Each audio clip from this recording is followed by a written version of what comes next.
తాకట్టులో ఉన్న మీ బంగారాన్ని విడిపించి ఆ రోజు ఆన్లైన్ రేటుకి మేము కొంటాం. Bhavani gold company. నమస్కారం, వెల్కమ్ టు సుమన్ టీవీ. నేను గీతాంజలి. ప్రస్తుతం మనతో పాటు శివరుద్ర సాధువు గురుగారు ఉన్నారు. వారితో మాట్లాడదాం. గురుగారు నమస్కారం అండి. నమస్కారం, చెప్పండి. మాఘమాసం అన్ని పర్వదినాలే. ఫిబ్రవరి 12 ఎంతో ముఖ్యమైన రోజు మాఘ పౌర్ణమి. ఆ రోజు విశిష్టత తెలియచేయండి. ఆ రోజు ఏమన్నా చిన్న చిన్న పరిహారాలు ఏమన్నా చేసుకోవాలా, మీరు వివరించండి. మాఘమాస పౌర్ణమి కంటే ముందు మౌని అమావాస్య పోయింది. ఆ రోజు కూడా మేమేం చెప్పామంటే ఆ అమావాస్యని కొంచెం ప్రత్యేకతలు ఎందుకు అంటే సంవత్సరం మొత్తంలో ఈ అమావాస్యకి ఎందుకు ప్రత్యేకత, 12 నెలల్లో ఈ ప్రత్యేకత ఏంటి అంటే ఈ యొక్క అమావాస్య అమ్మ నీ యొక్క భవిష్యవానికి ఉపయోగపడేది అని. ఈ పౌర్ణమి ఇప్పుడు నీ వచ్చే భవిష్యవానికి ఉపయోగపడే ఒక ఫాస్ట్ టాపిక్. ఇప్పుడు నెక్స్ట్ ఏంది మా భవిష్యవాణి ఎలా వస్తుంది స్వామి అని అంటే, ఈ పౌర్ణమి తర్వాత శివరాత్రి ఉంది తల్లి. శివరాత్రి తర్వాత శ్రీరాముల వారి పండుగ ఉండగానే మనకు ఉగాది మొదలైంది. అంటే ఒక పౌర్ణమి గడియ దిగగానే ఇంకో పౌర్ణమి గడియ వచ్చేలోపు ఉగాది అంటే నీ భవిష్యం. ఈ పౌర్ణమి ఎందుకు గొప్పదైనది అని మీరు ఆలోచిస్తే అమ్మ, 6 గ్రహాలు అని మీరు కూడా ఆ మధ్య ఇంటర్వ్యూ తీశారు, భూమికి దగ్గరికి వచ్చాయి అలా చేశాయి అని ఒక ఇంటర్వ్యూ తీసినప్పుడు, సూర్య చంద్రులు ఒక తరుణం వరకు కలిసి వెళ్తారు. అమావాస్య పౌర్ణమి అంటే వివరించాం మీ గతంలో. ఈ ముఖ్యంగా మాఘమాసంలో వచ్చిన పౌర్ణమికి ప్రత్యేకత ఏమిటి, ఈ రోజు అక్కడ సాధువులకి ఎన్నో ఘనమైన పనులు, అంటే ముఖ్యంగా అక్కడ కుంభమేళలో కూడా కొంచెం ప్రత్యేకత స్థానాలు ఉన్నాయి. అంటే ఇప్పుడు 5వ షహీ స్నానం ఇది, ఆ రోజు వచ్చేసి 26 శివరాత్రి రోజు. ఈ పౌర్ణమి గడియలో సూర్య చంద్రులకి శక్తి వస్తుంది. సూర్యుడికి ఏంది శక్తి, చంద్రుడికి ఏంది శక్తి అని అంటే, ఈ భూమండలంలో అత్యంత శక్తివంతమైన భగవంతుడు సూర్యుడే. బాగా గమనించండి, ఆయన లేకపోతే ఇంకా వేరే వెలుగు లేదు. అలాగే చంద్రుడు కూడా, ఆయన గారు ఒకప్పుడు శాపగ్రస్తుడు అయ్యాడు కదా, మీకు తెలిసిందే. మన వినాయక మహారాజుని తండ్రిని అవహేళన చేసినప్పుడు కొంచెం అందం అదంతా ఏదన్నారు కదా, తండ్రిని వివరణ ఇచ్చిన రోజు కూడా ఇది. ఎలా గమనించండి, చాలా ఇది అయిపోయిన తర్వాత వచ్చేది పండగ ఏముంది తల్లి, బాగా గమనించండి. మహాశివుడి పెళ్లి రోజు శివరాత్రి. అంటే తండ్రిని ఆయనని దగ్గరికి తీసుకున్న తరుణం అని శాస్త్రాల్లో ఉంది. ఎలా రాసి ఉంటుంది, ఒక చంద్రుడిని దగ్గరికి తీసుకోవడం, చంద్రుడిని ఇక్కడ పెట్టుకున్నట్టుగానే కాళికామాత నెత్తిలో కూడా ఉంటాడు ఆయన గారు. కొందరు భక్తులు కూడా పెట్టుకుంటారు అలాగా. చంద్రుడికి ఆ స్థానం ఎవరు పెట్టుకుంటారో తెలుసా అమ్మ, ఇక్కడ చంద్రుడిని పెట్టుకున్న ఎవరైతే ఉంటారో అమ్మ, ముఖ్యంగా చూస్తే కాళికామాత ఈ శివుడి ఈ తలలో చూడడానికి గల కారణం ఏంటంటే, ఆయన పాపాన్ని మోస్తారు వీళ్ళు. ఎందుకంటే వీళ్ళే ప్రిన్సిపల్. ఇప్పుడు మీరు గుడ్ స్టూడెంట్ అనుకోండి, మీ పక్కన కూర్చుంటే నేను కూడా గుడ్ స్టూడెంట్ అవుతాయి కదా, అందుకని చెప్పి ఆ ప్రక్షాళన కోసం నెత్తి మీద తీసుకున్నారు వాళ్ళిద్దరు. ఎందుకంటే వీళ్ళు 12 గంటలు ఉండాలి కదా, మరి వెలుగు ఉండకపోతే ఎలా? ఒకప్పుడు లైట్లు లేవు కదమ్మా, విద్యుత్ లేదు కదా. అలాంటి తరుణంలో మరి ఈయన గారిని మరి వెలుగు లేకపోతే ఈ మండలం అంతా ఏం కావాలి, భూమండలం. అందుకని వీళ్ళిద్దరు ముల్లోకాధిపతులు కాబట్టి ఆయన పక్కనే పెట్టుకుని పవిత్రత చేశారు. ఆ మాసం ఈ మాసమే ఒకటి. రెండో విషయం, ప్రత్యేకతలు, పూజలు, నియమాలు, నిబంధనలు బాగా గమనించండి. ఈ రోజు పుట్టకి పూజ చేస్తే చాలా పవిత్రత. పౌర్ణమికి ఎలా ఎలా చెప్తారు అంటే, ఒక సర్పం ముఖ్యంగా ఏదైతే పవిత్రమైన కొన్ని సర్పాలమ్మ ఈ పౌర్ణమికే బయటికి వెళ్తాయి, మిగతా రోజులు బయటికి రావవి. పుట్టలోనే శాశ్వతంగా ఎన్నో రోజుల నుంచి ఉంటాయి అలాగా. ఈ మధ్య మేము ఒక సర్పం చూసాం, సందర్భం ఉన్నదని చెప్తున్నాం. శివలింగం దగ్గర కూర్చొని ఉన్నాం, మాట్లాడుతూ కూర్చున్న తర్వాత ఒక 1.5 అవర్ అయిపోయినాక అందరు భక్తులు 11 అయితే తగ్గిపోతారు కదమ్మా. పౌర్ణమి గడియలు పడుతూ ఉంటాయి. ఆ పురోహితుడు ఏమంటున్నాడు అంటే, ఆయన 1982 నుంచి ఉన్నాడంట అక్కడ. ఆయన మొత్తంలో నాకు 2 సార్లు 3 సార్లు కనబడ్డది స్వామి సర్పం అన్నాడు. 1982. అయితే నేనేం చేశానంటే, ఒక సర్పం అయితే కంటిన్యూగా నేను ఇక్కడికి వచ్చినప్పుడల్లా 2-3 సార్లు గమనించిన, కానీ అంత గమనించి చూడలేదు స్వామి అని అన్నమ్మ. అలా అనేసేసి ఒక 15-20 నిమిషాలు ఆయన జ్యూస్ తేనికి వెళ్ళిండు. నేను వచ్చేలోపు అది 2 రాళ్ల మధ్యలో నుంచి వెళ్తుంది సర్పం. ఇంత లావు ఉందమ్మా, అమ్మో ఇంత లావు. దాన్ని గమనించి చూస్తే కానీ అది ఎంత తెల్లగా ఉందో తెలుస్తుంది. అంత వైట్ గా మెరుస్తుంది, గోధుమ రంగులో చక్కగా మెరుస్తుంది.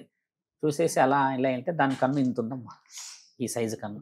ఎంత అదృష్టం అనిపించింది అంటే, ఈ రోజు కనబడింది కదా అని వచ్చి ఆయన వచ్చినాక ఇలా ఉంది స్వామి అంటే, అది ఎంత అదృష్టం స్వామి.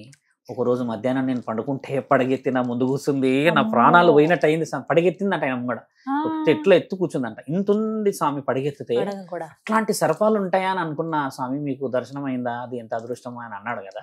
ఇలాంటి సర్పాలన్నీ భూమండలంలో సంచరించి బయటికి రావడానికి ఎందుకు వస్తాయంటే ఆ వెలుగుని స్వీకరించడానికి. వాటికి ఆశీర్వాద శక్తి కావాలి కదా. ఇప్పుడు భూమిలో ఉన్న వాటికి కూడా పవిత్రత చాలా ఎక్కువ ఉంటుంది, ఎందుకంటే అవి ఎప్పటికీ బయటికి రావు కాబట్టి అమ్మ. ఈ యొక్క చర్మము కాంతివంతంగా ఉంటుంది ఆ సర్పాలది. అవి ఎప్పుడు డస్ట్ లోకి రావు.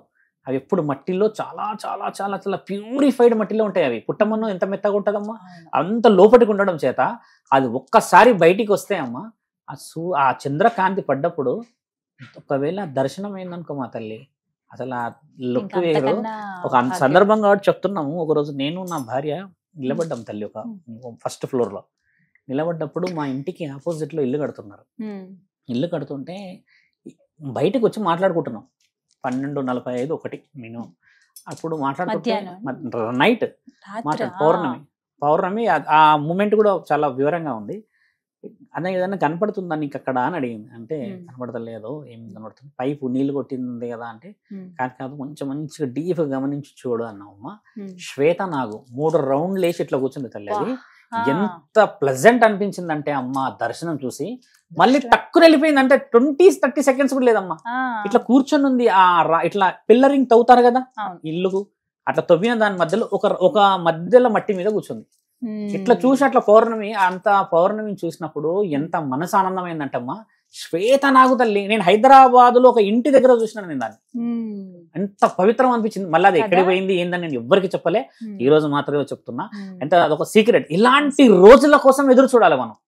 ఇలాంటి అమావాస్యలు, ఇలాంటి పౌర్ణమిలో దైవ శక్తులు ఎక్కువ ఉంటాయి మన దగ్గర. కొన్ని ఆధ్యాత్మికం వదిలిపెట్టి శుద్ర బుద్ర అని మాట్లాడతారు, అది వేరు. కానీ ఇలాంటి తరుణానికి పూజ చేయాలమ్మా. ఇంటి ఇలవెల్పులకు పూజ చేయాలి. కడప కలిగి పుట్టకెళ్ళి పూజ చేయంటే మన వాళ్ళు కేవలం నాగుల పంచమి, నాగుల చవితి ఈ రోజుల్లో చేస్తారు. మిగతా రోజులలో చేయకపోతే ఎలా? మరి ఇలాంటి నువ్వు చేసుకో కదా. వెలుగులో వచ్చే జీవరాశులలో ముఖ్యమైనది సర్పమే. దానికి ప్రత్యేకమైన రోజు.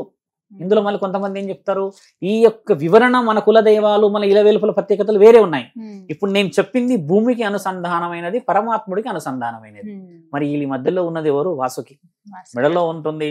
తర్వాత వాసుకి మళ్ళీ ఇంకెక్కడ ఉంటుంది? ఆ సముద్రంలో నుంచి అమృతం తీశారు కదా, కర్కాటకుడు. శివుడి మెడలో ఉన్న సర్పం పేరు కర్కాటకుడు. ఆ కర్కాటకుడు లాంటి సర్పాలమ్మ అక్కడక్కడ మనకు దర్శనం చేస్తూ ఉంటే, ఇలాంటి రోజులు చూస్తే కొన్ని దోషాలు వెళ్ళిపోతాయి కాలి చూపుతోనే. తెలుసా తల్లి? అలా కనబడి అవి చూస్తేనే దోషాలు వెళ్ళిపోతాయి. అందరికి కనబడవు కదా తల్లి సర్పాలు. ఎవరికి పడితే అలా కనబడతాయి? అస్సలు కనబడవు అవి. మళ్ళీ అది పడిగెత్తి చూసింది అనుకో అమ్మ, అదొక పుణ్యం. ఇంకొకరు అంటారు పడిగెత్త కూడా నాయనకి పరిగెత్తుకొస్తుంది స్వామి అని అంటారు. ఇట్లా కొన్ని మనం చేసే దాన్ని బట్టే ఉంటాయి, కానీ అది ఎప్పుడు మనల్ని ఇబ్బంది పెట్టదు. అలా కొన్ని తరుణాలు ప్రత్యక్షంగా చూడాల్సిన పౌర్ణమిలు ఇవి. అయితే ఈ మాఘ పౌర్ణమి చాలా గొప్పది. మీరు వెళ్ళి పుట్ట దగ్గర పూజ చేసుకోవడం. పాలు పోయొచ్చండి. పాలు పోస్తారు, కానీ మనం ఇలా పోస్తారు తెలుసా? పాలు ఇంకా 20-30 లీటర్లు పోస్తారు అందులో. అది ఉకిరి పికిరి అల్లనే పోయేటట్టు పోస్తారమ్మా. ఆడ పెట్టిపోవచ్చు కదా. సరే ఎంత తింటది పాలు, ఎంత తాగుతుందమ్మా ఒక సర్పం? మీరు ఆలోచించండి. ఇంత తాగుతుంది కదా. ఇక అందరూ ఆ రోజు శ్రీకృష్ణుడు దేవరాయలు చెప్పిండు కదా, మీరు నీళ్లు పాలు తిండి అంటే అందరూ నీళ్లు పోసి పోతారు చూడండి. పోసి అదంతా అది అవుతుంది. అలా చేయకూడదు. ఒకళ్ళిద్దరు పోసి ఆ పవిత్రత తీసుకోవడం. పుట్టమన్ను మీద ఉన్న బొట్టు చాలా మంచిది తల్లి, పెట్టుకుంటారు, అది పవిత్రత. ఇలాంటివి చేయాలి మనం. ఇలాంటివి చేయరు మనల్ని. అది పాము బయటకు వచ్చేదాకా కూర్తుంటారు ఇక మనోళ్ళు. ఇలాంటివి చేయకూడదు. పవిత్రత అనేది పూజ చేయడం చాలా మంచిదమ్మా. శివుడికి పూజ చేయడం ఇంకా మంచిది. అంటే ఆయన్నే అధిపతి కదా. ఆదిశేషుకి పూజ చేయడం చాలా మంచిది. మీకు తెలుసా అమ్మా, కేవలం ఆదిశేషు గుడి గుజరాత్ లో ఉంది. కేవలం ఆదిశేషుడిదే ఉంది. ఓన్లీ కర్కాటేశ్వరుడి గుడి ఉజ్జయిన్ లో ఉంది. కర్కాటేశ్వరుడు ఇట్లా గుడిలు ఉన్నాయి కదా, వాళ్ళకి ఎందుకు ఇచ్చారు ఆ గుళ్ళు? సంవత్సరంలో ఒక్కరోజు చేస్తారు. ఎందుకు ఇచ్చారు వాళ్ళకి? ప్రత్యేకత. ఈ రోజు వెళ్ళి చూడండి అక్కడ ఎన్ని అవుతాయో. కాళిందుడు, శ్రీకృష్ణుడు నిలబడిన ఆ సర్పం పేరు కాళిందుడు. ఆయనను పూజిస్తామా? నార్త్ లో పూజిస్తారు, ఇక్కడ ఎవరు పూజించారు? ఎందుకంటే అక్కడ రాధే ఎక్కువ ఉంటది కాబట్టి. మన దగ్గర ఎక్కువ ఆదిశేషుడు మాత్రమే. మళ్ళీ మన దగ్గర ఎల్లమ్మ తల్లిని పూజిస్తారు. ఇలా కొన్ని ఉన్నాయి కదా. ఈ తరుణాలన్నిటికీ ఒక పర్టికులర్ డేస్ ఉన్నాయి. ఆ డేస్ చెప్పే వాళ్ళు కూడా కరువయ్యారు. ఈరోజు శివరుద్ర సాధువు చెప్పిండు కదా అని సర్పం గురించని, పాము గురించి పూజకు వెళ్ళకూడదు. కులదైవాన్ని పూజ చేసుకున్న పుణ్యమే. సర్పాలు ఉన్నాయి, అవి దైవాధీనంతోని, రక్షతోని. ఇప్పుడు హైదరాబాద్ లో ఎన్నో గుళ్ళు ఉన్నాయి కదమ్మా. అన్ని గుళ్ళకి వెళ్ళి పూజ చేసుకొని పవిత్రంగా రావడం కూడా మంచిదే. ఒక 20-30 కిలోమీటర్లు వెళ్ళి గుడి దర్శించుకోవాలమ్మా ఎప్పుడు. ఇంట్లో చుట్టుపక్కల ఉన్న గుడిలు కాదు. ఎందుకంటే ఆయన ఉన్న ఆధీనంలోనే మనం ఉన్నాం. కొంచెం దూరం వెళ్తే ఆ పవిత్రమైన స్థలానికి ఉన్న పవిత్రత మన శరీరాలకి, ఆ ప్రశాంతత రావడము పొలిమేర దాటాలి కొన్ని సందర్భాలు, కొన్ని ఉంటాయి పొలిమేర దాటక ముందుకు. ఇప్పుడు మీ వీధుల్లో ఉన్న గుడి నువ్వు పొద్దున పోవచ్చు, రాత్రి పోవచ్చు, కానీ వేరే ఊళ్ళో కొంచెం త్యాగంతో కడతారు, పుణ్యంతో కడతారు. అలా ఎన్నో గుడులు లేవమ్మా, 100 సంవత్సరాల పైబడిన గుడిలోకి వెళ్ళండి, ఎంత బాగుంటది. 100 సంవత్సరాల తర్వాత అసలు ప్రశాంతమైన నిద్ర అమ్మా. ఆ రాయి, ఆ కట్టడము, ఆ వివరణ, అలా సరఫల గురించి మాట్లాడుతూ ఉంటే ఎన్నో ఎగ్జాంపుల్స్ ఉంటాయి. హౌసింగ్ బోర్డ్ లో గుడి ఉంది, ఆ సర్పం చనిపోయిందని ఆ సర్పం సరిపోయిన ప్రాంతంలోనే గుడి కట్టేశారు వాళ్ళు. ఆ సర్పం చాలా పెద్దగా ఉండేదంట, ఎప్పుడు తిరిగేదంట, చనిపోయిందని చెప్పేసి అక్కడ గుడి కట్టారంట, పూజ చేస్తారు. అదృష్టం ఏంటంటే ఆ సర్పం చనిపోయిందని కంటి కట్టేశారు కదమ్మా, అంతకంటే పెద్ద సర్పం ఇప్పుడు తిరుగుతుంది అక్కడ. అంటే దైవాధీనం చూసారా, వీళ్ళు చూసింది ఒకటే, ఆ కొండ ప్రాంతాల్లో ఊరికే తిరుగుతుందట, వస్తుంటే పోతుంటదంట. ఒకరోజు ఆ ముంగడ కూర్చున్న నేను కొంచెం ఈ పంచాంగం అది చెప్పడానికి కూర్చున్నప్పుడు అమ్మా ఆ సర్పం బుర్రుని వెళ్ళిపోయింది ముంగడ నుంచి. ఆడవాళ్ళు ఉరుకుడే పాము వచ్చింది అని అంటే అది దాని రూట్ లో అది పోతుంది, వర్షం పడుతున్న టైంలో వెళ్ళిందమ్మా. అప్పుడు వాళ్ళ పురోహితులు అంటారు, స్వామి ఇది తీసేసినాం అనుకున్నాం, లేదనుకున్నాం కానీ తిరుగుతుందంటే అదే మనం చేసిన పొరపాటు. 100 సంవత్సరాల చరిత్ర ఉన్న గుడిలో అమ్మ ఆయన ఎన్నైనా పెట్టుకోవచ్చు. రంగనాయక స్వామి ఆలయం అది, రంగనాయక స్వామి పడుకుంటాడే ఆదిశేషు మీద, మరి ఇంకా ఆయనకి అక్కడ వాళ్ళు లేకపోతే ఆయనకి మర్యాద ఉన్నట్ట. ఇలా పవిత్రమైన సర్పాలు ఉన్నాయి కాబట్టి వాటికి పూజ చేసే తరుణం ఇది. మీరు ఆలోచించండి ఒకసారి, ఆ పౌర్ణమి గడియలో ఒకసారి సర్పాన్ని చూసి ఎంత పుణ్యం అమ్మ. దాన్ని చూసి భయపడకూడదు. ఆ దినం అనేది పరమాత్ముడు, అది కరవాలన్నా శివుడు ఆజ్ఞ కదమ్మా. అందుకని మనం చేయాల్సినది ఇలాంటి పౌర్ణమిలు అమావాస్యలు వస్తే మొదట మన ఆత్మశుద్ధి చేసుకోవాలి. అంత పవిత్రమైన రోజులు. ఆ రోజు అక్కడ సాధువులందరూ ఎంత బలంగా స్నానాలు చేస్తారు. ఇప్పుడు ఆ సర్పం కూడా వచ్చిందంట అక్కడికి, అందులో నుంచి పడగెత్తి చూసిందంట. ఇవన్నీ ఎలా ఉంటాయంటమ్మా, అందరి వల్ల కాదు అవి చూడడం కూడా కుదరదు కూడా. ఈ జూ పార్క్ కాదు కదమ్మా, ఆ పోగానే ప్రత్యేకం ఉండాలి, అదృష్టం ఉంటేనే. అదృష్టం అమ్మా, అదే తల్లి. నమస్కారం అండి. నమస్కారం తల్లి.